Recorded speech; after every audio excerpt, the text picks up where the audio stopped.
Okay, good morning, or I guess it's afternoon now, everybody. So this is the Finance Committee meeting, and I guess I'll do a greeting. So we'd like to acknowledge that we're privileged to meet on the unceded and ancestral territories of the Squamish and St'át'imc nations. And I just want to thank everybody for meeting here today on the grounds that you're on. And we don't have our regular chair, so I just wanted to see, I don't know, I think Cynthia is unable to chair because she's working off an iPad. So I wanted to start off by asking if there's anybody who, oh, there's Paul. If there's any nominations for chair for this meeting. I would nominate Rick. I will second that. Okay, any other nominations? Oh, Rick, do you accept this nomination to chair this meeting? Yes, I do. Oh, great. Thank you. Thanks for helping out with that. Thanks for the nominations. So that's over to me, is it? Just like that? Yeah. All right. Thanks, Danielle. And thank you for doing the territorial acknowledgement. We need a motion to approve this agenda, and I'll just ask staff if there's been any changes since the agenda was published. No proposed amendments? No, we just added attachments, but there's no. Yep, that's fine. So it would just be that the agenda of the meeting be approved. Someone make that motion. I can do that. Thank you, Ian. Is there a seconder? And Yep. Thanks, Celeste. I think I heard Celeste's voice there. And just for Zoom convenience, I'm just going to ask, are there any objections to adopting this motion? Okay, hearing none, the agenda is approved, and we have one set of minutes to adopt. Actually, that's just reference materials. They were adopted. So I don't think there's any action to be taken there. Is that right, Danielle? Yes, that's right. Okay. It seems unlikely there's any finance committee meeting trustee items, but I will just pause for a moment. No, and no presentations. And that takes us down to number 5, information items, quarterly financial report. Over to you, Danielle. Thanks. So I'm just going to quickly share my screen with the attachment. I'll just give some comments on it. So this is something that Elena Medin, our finance director, has prepared. So I'll speak to it, but if anybody has any specific questions, I'll let her answer. Just one moment here.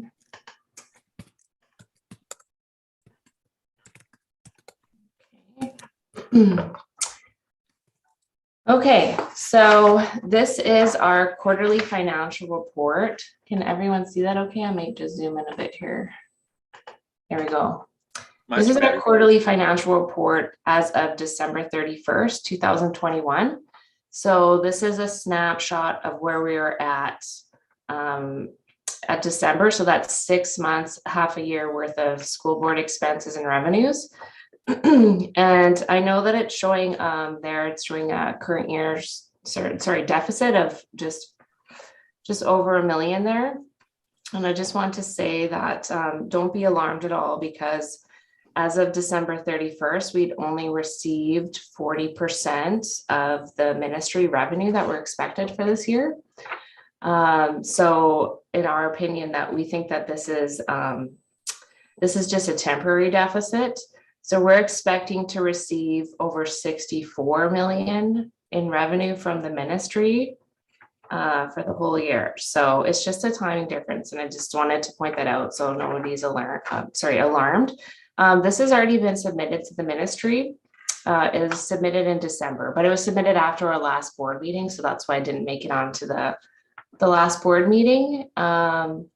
Yeah, so that's basically all I wanted to say about that. So I'll just quickly stop sharing and see if anybody had any questions.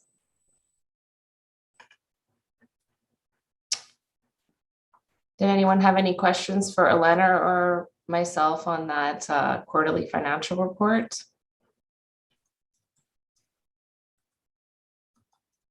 Looks like no questions. Okay. Just to be clear, Danielle, that concludes number 5. Yeah, that does. Okay, so that takes us down to number 6, discussion items, partner group meeting, and back again to you, Danielle. Thanks. So I'm going to share my screen again. Just a moment.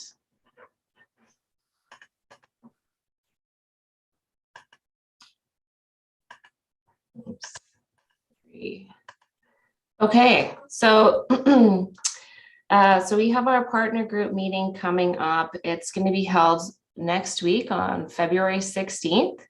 It's going to be done via Zoom, and this partner group meeting is actually the kickoff to our budget 2022-23 budget process, and it's going to be consisting of District Parent Advisory Council members, Indigenous partners, trustees, school staff, QP members, teachers, principals, and vice principals, as well as district student council members.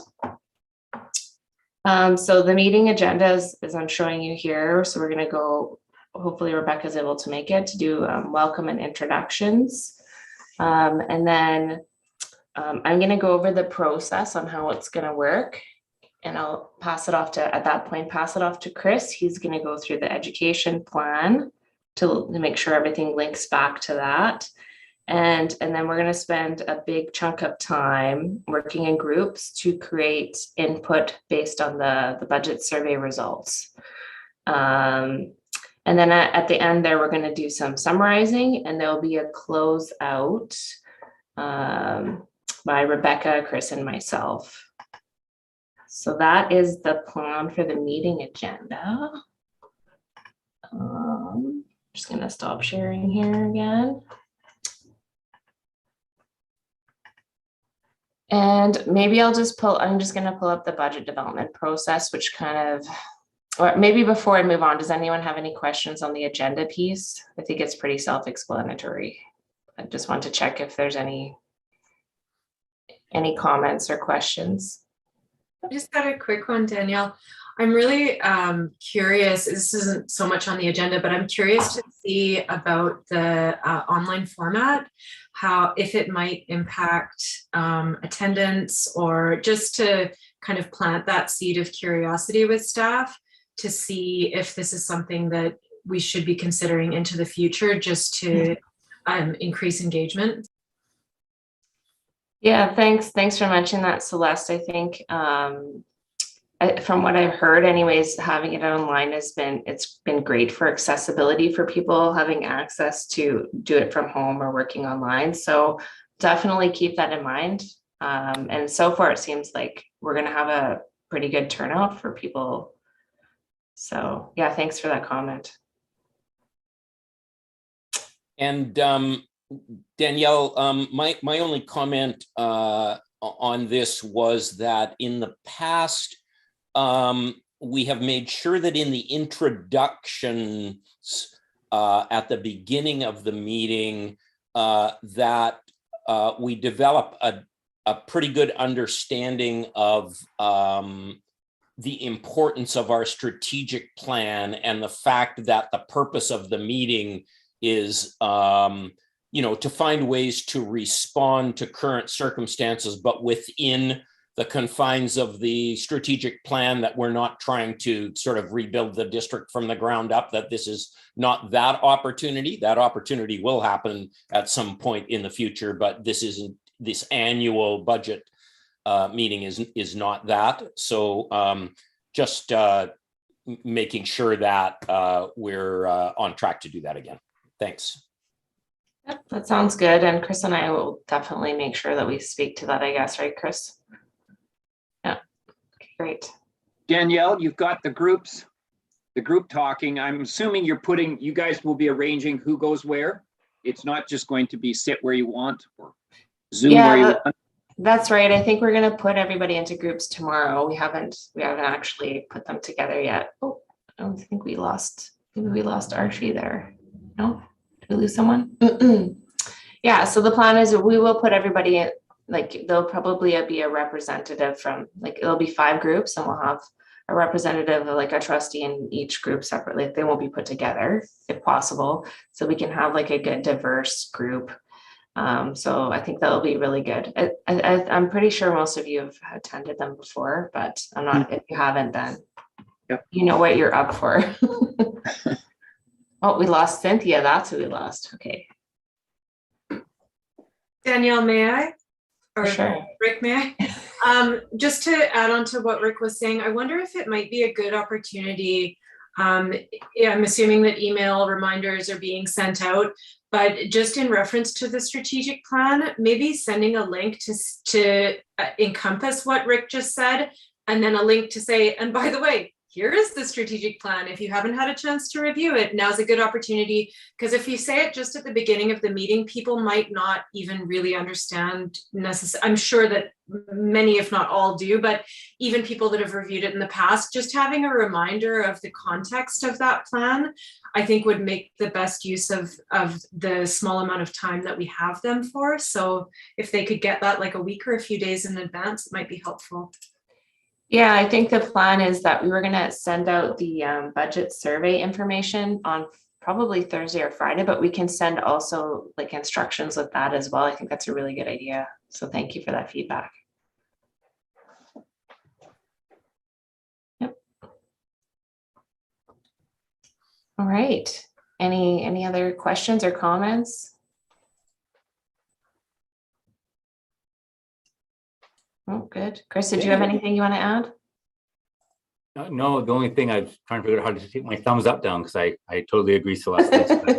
I just wanted to appreciate everyone's flexibility again, especially the trustees, because I know we like to be in person, but of course we can't again. So we just thought we'd do the same process as last time with a few tweaks to make things run a little bit smoother, so that we weren't trying to reteach anybody anything, because we will have some similar representatives. So we think if folks get, to your point, if folks get used to doing it this way with tweaks to make the process that much better, then we may increase participation, especially folks watching. Thank you. Great.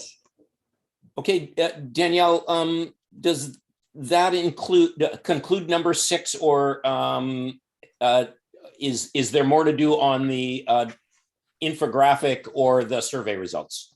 Yeah, I was just gonna just quickly go over the infographic too. So I'll just pull it up quickly and speak to that, and then Thanks. give you some stats as well Great. on the budget survey. So just one moment. Yeah, so you may recognize this from last year. This is an infographic that was developed like last year, and I think it was extremely well done. So this just gives a high level overview of the budget process. So basically, the kickoff to the budget process is we sort of mentioned in the December board meeting that we'd be putting out the budget survey. And then so we did send out the budget survey at the end of December, closed in January. We collected the results, and as I mentioned, we're going to be sharing the results with the partner groups at the end of this week, and we'll give them some direction on what to expect for next week as well. And then we plan on going over the survey results next week and summarizing and putting it in for input into the budget's process at the partner group meetings. And another piece that will come up, or it's starting this week, is alignment meetings is something that we have meetings with our principals, and we go over each of the school needs for the year with them. So that's also a piece that's part of the budget process. I'll talk about that a little more later. And then we review the results that come out of those things, and we decide to prioritize what needs to be put in the budget. And and then the last piece is actually preparing the budget bylaw, which is due in June. So for the next school year. So that's just basically a high level overview of the budget process up until sort of the school year starts, right? So that's just us getting ready for the next budget. Yeah, so we're already into this year already. So, and then I'm just gonna stop sharing, but I'll just let you know that some stats for the budget development survey, just so everybody's aware. We had 426 respondents. So just to give you an idea, last year we had 191. So we're more than double, like double. People are very engaged and interested this year.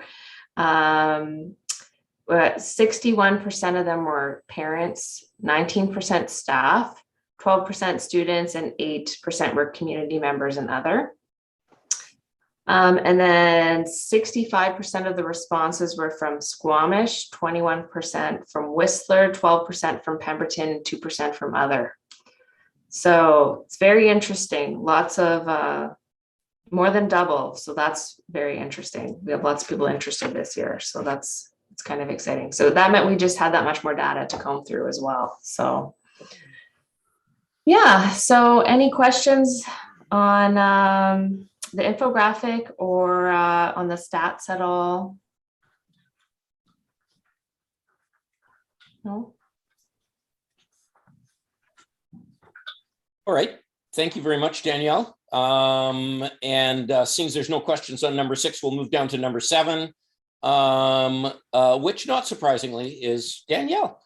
Amended annual budget and bylaw.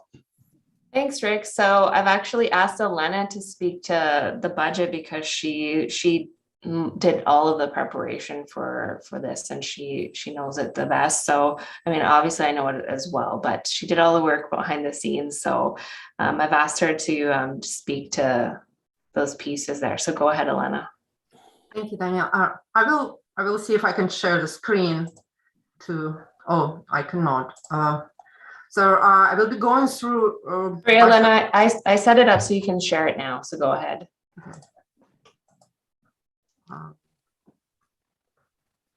So I will start this budget summary before we jump into budget bylaw. And this is budget summary for amended budget.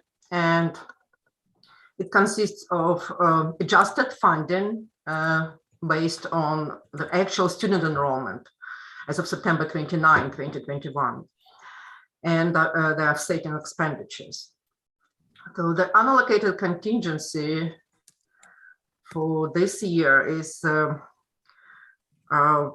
slightly higher than our typical range.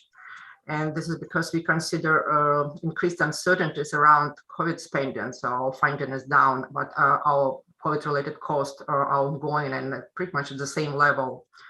So we wanted to save a little bit more. Since the approval of annual budget in June 2021, there have been the following changes. The highest revenue change in operating grant is related to 100 more FTE students, or 797,000 enrollment-based funding, and also 863,000 more special needs funding due to increased level of per student funding from the province. The special purpose funding was 1.2 million higher because of classroom enhancement fund October adjustment. And also there was a significant change in revenue due to increased of international student enrollment. So we are this year for international program, we are almost back to pre-pandemic levels. So revenue allocated to schools is 4.8 million higher than in preliminary budget.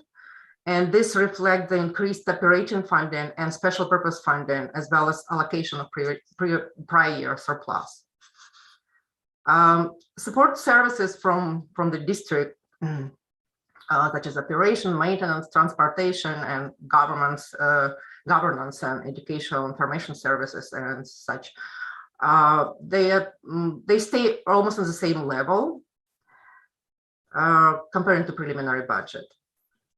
The expanded details of the budgeted expenditures are available in budget detail file if you have questions on that.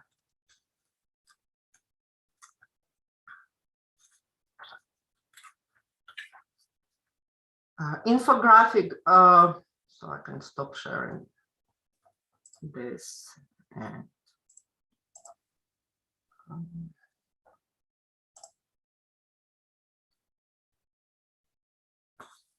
infographic, is a representation of this budget summary and amended annual budget in forms of graphs. We are seeing increase in enrollment over years, and our allocation of services to schools stay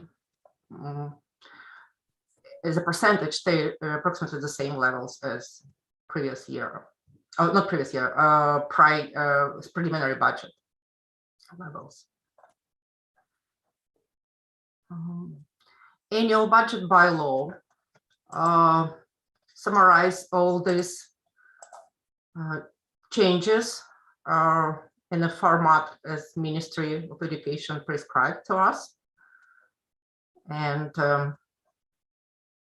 we'll open up in a second.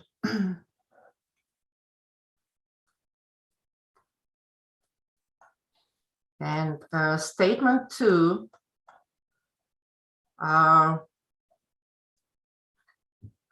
shows this total revenue and total expenses,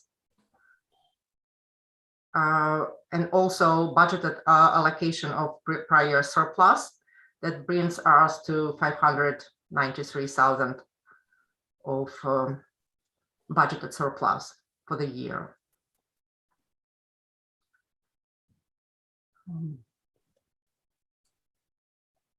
This statement 2 includes operating funding, special purpose funds, and also capital revenue and spending together. There are other statements, there are overall expenses, sums up as operating of 62 million and 8.9 million of special purpose fund expense. Capital fund expense 4.1 million and capital fund from operating local capitals 1.2 million, total of 76.8 million of expenses. The remaining statements show how these operations affect our changes in net financial assets and also accumulated surplus. And then more details on individual operating revenue and expenses, special purpose funds revenue and expenses, and capital revenue and expenses. There is a zero budgeted surplus for the operating revenue, and Schedule 2A shows sources, different sources of revenue, operating revenue, which we can see how international compares to previous year, almost 1.5 million higher. And also increased, almost 2 million increased of operating funding from the province. Our operating expenses by object, such as salaries and services and supplies, shows a proportional increase of services and supplies comparing to previous year. This reflects the fact that there are a lot of spending related to transportation and utilities and services and maintenance, that we are seeing increased cost That's why proportion is slightly toward services and supplies. And special purpose funds, this is Schedule 3, also zero budgeted, surplus or deficit, and 8.9 million of revenues and special purpose funds. So this schedule shows a breakdown of this special purpose funding by fund. There is a new funding this year, a small amount that is a pilot project of Seamless Day Kindergarten, and there is no federal financing for COVID expenses, but the rest stays approximately the same. And Schedule 4 shows how we're going to contribute to capital additions from our operating fund. 1,277,000 is our budgeted expenditures on capital items. And this amount will be brought from operating funding. This is all. If you have any questions to me or to Danielle.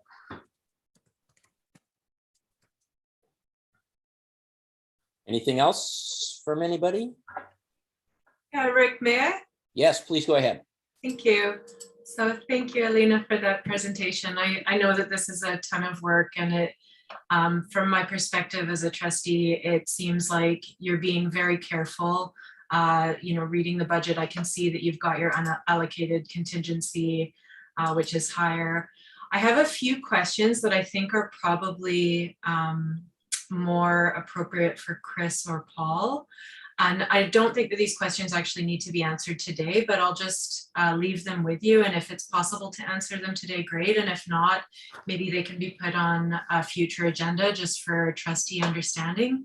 So one thing that stood out to me in looking at the budget detail was that school psychology services, we now have a 3.0 FTE instead of a 2.0. And I was curious how it came to be, how do we decide when we increase those FTE hours and what brought that about? That's question one. Shall I let you respond to that before I give you the next question? I'm writing down the questions. I probably may need some time, maybe Chris feel even. Yeah, I know that, sorry, it's Chris speaking. I'll just jump in to say, I would actually defer to Phil, because of course he's got the rationale, and as you know, we don't make staffing any sort of staffing decisions lightly. So I know he has the rationale for that, and I know it has to do obviously with increased population of kids. Because just friendly reminder for everyone that the school psychs are not tied to ratios or non-enrolling. It's more of a service to all students in terms of ensuring quality educational programming, as well as what we call level C testing. So I would hazard that it's more to do with increased population and the value that our school psychs provide schools by being in schools as part of the team, and we value that collaborative team approach. So if we have more monies to put towards those kinds of supports for kids, we're going to do it. But I would, I think that we'll have Phil provide a more fulsome answer than I'm butchering right now. But I appreciate the question. Thank you. Thanks, Chris. Sorry. And I know, answering questions around these sorts of things on the fly is super difficult. So what I'll do is I'll email the second question that I had was just around the increase in elementary counselors. It was a smaller increase, but I did notice there was an increase there as well. So I'll write those two questions out in an email. And if there's an opportunity in a future meeting next month or the month after to just explain so that we can have a better understanding of how and why those decisions might have been made. And the last question that I had that I noticed again from the budget detail was the French immersion learning resources. So there seemed to be quite, like it was cut I think that number, what I usually look at in these documents is for what the big changes are. And so questions will often arise if the numbers are very different. And so I think it went from around $100,000 to like $30,000 or $40,000. And so my only question on that, and again, if you can't answer it today, completely understandable, but what was lost with respect to French immersion learning resources and why? Elena, can you just pull that one up? Because I thought that one That's actually what I went was up. going to do, I just thought to that one pull up actually went our up, so. details. I think I can speak to that one. Um,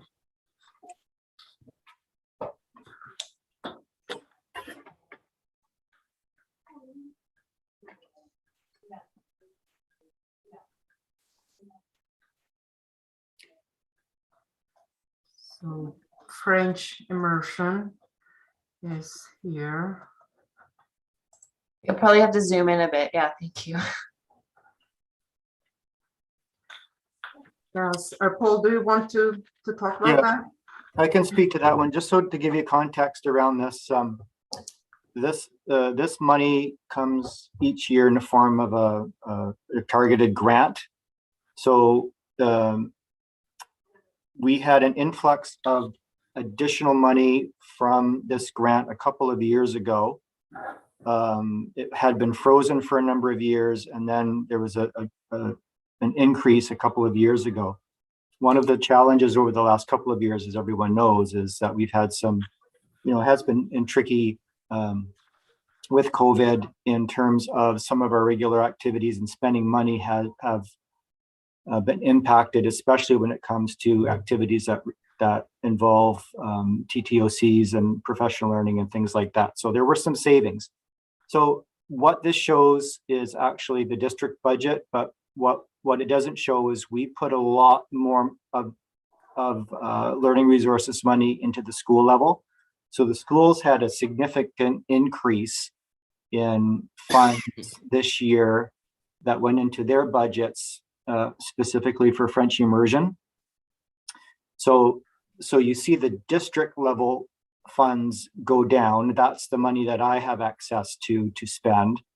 But then what doesn't show here is that probably about that equivalent that it went down, went up in the school level budgets.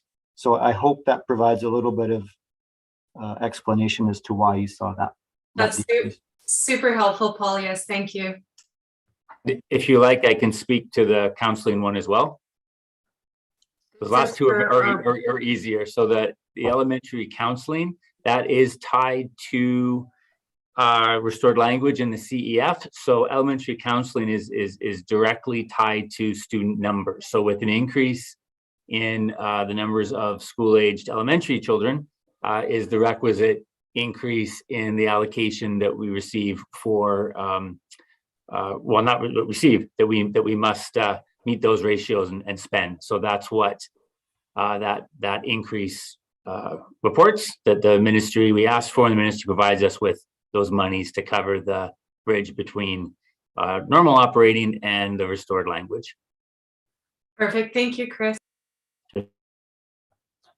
And school psychologist, you probably may need more time to look at. Is this what you Celeste wanted to be more details provided for? Yeah, no, it's perfect. I'll just email them, and if we can talk about it later, it's 100% fine.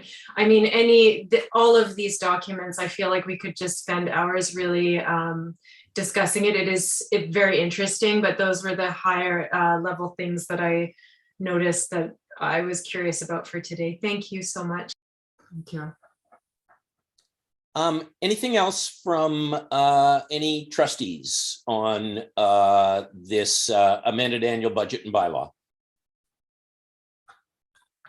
Okay, hearing nothing, there is a recommended motion which you will see on your agenda. And is there someone prepared to make that motion, please?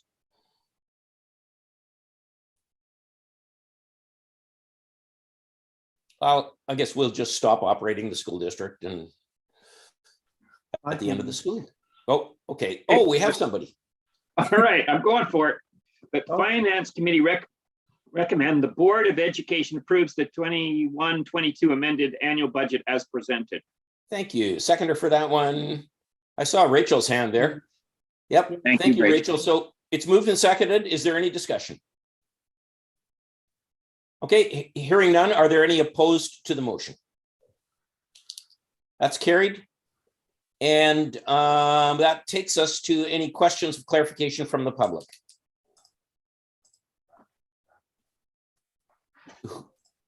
Can I ask who's tracking that? I'll just take a quick peek. Just give me a second. Thank you. Yeah.